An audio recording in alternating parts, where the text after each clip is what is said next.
காலையிலே பேப்பர் எடுத்து வச்சுட்டு உட்காந்துக்கிறது. ஏமா பட்ஜெட் பாத்துட்டு இருக்கேம்மா.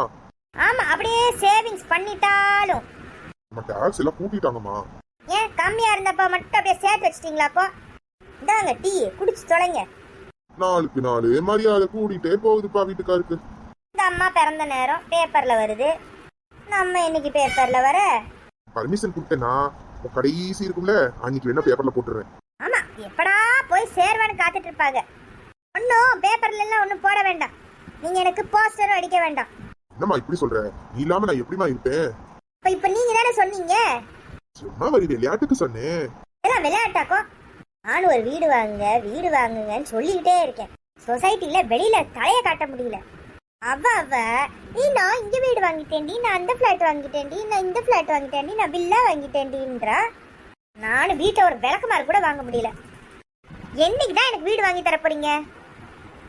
அவங்க எல்லாம் ஐடில வேலை பாக்குறவங்க, லட்சக்கணக்கில் சம்பாதிக்கிறாங்க. அவங்க வீடு வீடா வாங்குவாங்க. நம்ம அப்படியாமா? நம்ம கவர்மெண்ட் போடுற பிச்சையில ஏதோ வாழ்ந்துட்டு இருக்கோம். லோனை போட்டு வாங்க வேண்டியதானே? ஏமா லோன் வாங்கினா அந்த லோனையும் கட்டணும்லமா. உங்க அப்பா கிட்ட கொஞ்சம் காசு கேட்கலாம்ல? ஏன் நீங்க உங்க அப்பா கிட்ட கொஞ்சம் காசு கேட்க வேண்டியதானே? சரி நானும் கேக்குறேன், நீயும் கேளு. மீதி கொஞ்சம் சேவிங்ஸ் இருக்கு, அப்புறம் வேணா மீதிக்கு லோனை போட்டுக்கலாம். எனக்கு தெரிஞ்சு போச்சுப்பா, ஜன்மத்துக்கு நீங்க எனக்கு வீடு வாங்கி தர மாட்டீங்கன்னு. பசிக்குதுமா. கல்ல சூடாக்கி ஒரு மாவை நல்ல மெல்லிசா தோசை ஊத்தி நல்ல நெய் ஊத்தி நல்ல மொறு மொறுன்னு சுட்டு கொண்டு வாயே. இது ஒண்ணுதான் குறைச்சல். ஏன் முறுமுறுன்னு இல்லைன்னா தோசை இறங்காதா? எப்படி இருந்தாலும் பரவாயில்லம்மா, ஒரு தோசை மட்டும் கொண்டு வாமா. சப்பா இவளை எப்படிதான் சமாளிக்கன்னு தெரியல. Hi, good morning. என்னையா காலையில ஒரு சோகமா இருக்க? அது ஏன் கேக்குற? பொண்டாட்டி வீடு வாங்குட்டு உயிரை வாங்கிட்டு இருக்கா. சரி, இதுல என்ன தப்பு? யார்கிட்ட இருக்கு காசு? லோனை போட்டுக்க வேண்டியதானே? லோனை போட்டு கடனாளியாக சொல்றேன். அப்ப நீ ஜான்மத்துக்கு வீடு வாங்கின மாதிரி தான். ஏய், நான் வீடு வாங்கட்டி என் பொண்டாட்டி என்னை கொன்னே போடுவா, இல்லாட்டி வீட்டுல இருந்து துரத்தி விடுவா. இப்போ உனக்கு என்ன ப்ராப்ளம்? வீடு வாங்குறதுக்கு காசு இல்லை, அவ்வளோதானே. என்கிட்ட ஒரு சிம்பிள் சொல்யூஷன் இருக்கு. உன் பொண்டாட்டிக்கு கூட்டிட்டு போய் விதவிதமான வீடா காமி, அவளே தானா வேண்டான்ருவா. அப்படியா? ட்ரை தான் பண்ணி பாரு. சரி, ட்ரை பண்ணி பார்ப்போம். ஹலோ சாந்தி. ஹலோ ஹலோ சாந்தி. ஹலோ சாந்தி. ஹலோ சாந்தி. என்ன ஆபீஸ்ல நேரம் போலையா? வீட்டுல பேசுறதுக்கு பாய் திறக்கிறது இல்ல, அப்புறம் என்னத்த ஆபீஸ்ல போயிட்டு போன் பண்றீங்க?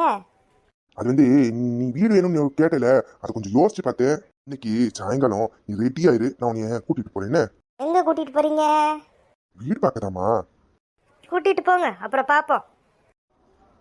4 மணிக்கு வந்துடுறேம்மா, ரெடியா இரு. 7 மணிக்கு முன்னாடி என்னைக்கு ஆபீஸ்ல இருந்து வந்திருக்கீங்க? நான் ரெடியா இருப்பேன். ஏமாத்துனீங்கன்னு வச்சுக்கோங்க, என்னோட மோசமா எவ்வளவு இருக்க மாட்டா. சரிம்மா வச்சிடலேம்மா, ஆபீஸ்ல நிறைய வேலை இருக்குமா. வைங்க, எனக்கு ஒன்றும் உங்ககிட்ட பேசணுன்னு ரொம்ப ஆசை கிடையாது. சப்பா பொண்டாட்டியா டெரர் பீஸா? இப்படிதான் பையன் பொண்டாட்டி. சரி, உன் எல்லாமே எனக்கு புரியுது. நல்ல நான் உனக்கு லொக்கேஷன் அனுப்பிச்சுடுறேன், அந்த வீட்டுங்களுக்காக கூட்டிட்டு போ. அப்புறம் பாரு, ஜன்மத்துக்கும் வீட்டை கேட்க மாட்டா. சரி வா, வேலையை பார்ப்போம், இல்லாட்டி வேலையிலேருந்து தூக்கிட போறாங்க. ப்ராப்பர் ரவுண்ட்ஸ் வந்துடுறாங்கப்பா. இதுவும் இப்போ என்ன பப்ளிக் ஆஃபீஸ் மாதிரி ஆயிடுச்சு, கவர்மெண்ட் ஆஃபீஸ் மாதிரியா இருக்கு. என்னம்மா ரெடி ஆயிட்டியா? போமா. 5 நிமிஷம் இருங்க, ரெடி ஆயிட்டு வாரேன். இன்னைக்கு தான் சொன்னதை செஞ்சிருக்கீங்க, அப்புறம் எப்படி தான் நம்புறது உங்களை? ரெடி ஆயிட்டு வந்துடுறீங்க. அந்த பொம்பளைங்களையே புரிஞ்சுக்க முடியலப்பா. என்னங்க நல்லா இருக்கேனா? அழகா இருக்கம்மா. என்னங்க போமா? போலாம். என்னம்மா பிளாட் வெளியில இருந்து பிடிச்சிருக்கா? என்னங்க இவ்வளோ பெரிய பிளாட்டாங்க? எத்தனை மாடிங்க இது? 20 மாடிமா. கவலைப்படாத, லிஃப்ட் இருக்கு உள்ளுக்குள்ள. என்னங்க கரண்ட் போயிடுச்சுன்னா என்னங்க பண்ணணும்? நடக்கணும், கீழே இருந்து மேல வரைக்கும். ஐயோ, இவ்வளோ படியா?